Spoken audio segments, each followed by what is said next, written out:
วัสดีท่านผู้ชม 38,000 คน วันนี้จะพามาดูน้องฟ้าเขาซักผ้าวันนี้เขาเป็นงานนะคะ ซักผ้าค่ะอุ้ยแขวนผ้าเป็นระเบียบเรียบร้อย ดูค่ะนี่ใส่เสื้อนี่ไม้แขวนเสื้อดูแขวนเป็นระเบียบเรียบร้อยดูเป็นงานนี่กางเกงใส่แล้วมันจะแหว่งนิดนึงเนี่ยมันจะแหว่ง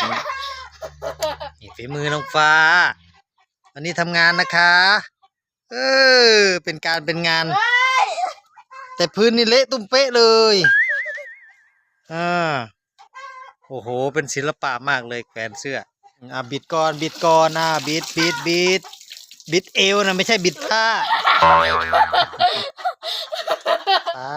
พื้นก็เละตุ้มเป๊ะอยากซักผ้าแบบไหนวันนี้ขึ้นจะฝนตกแล้วนี่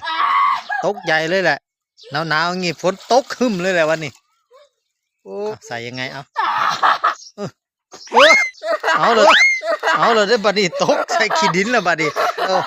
ตากผ้าวันแรกพรุ่งนี้ไม่ต้องห่อข้าวมาไม่จ้างแล้วไล่ออกเลยแหละพรุ่งนี้โอ้ยตากผ้าอย่างงี้ไม่ได้อยู่นู่นโอ้บ้านเจ้าของนี่ทำงานเจ้าของบ่นี่โอ้ธุรกิจส่วนตัวใช่ไหมโอเค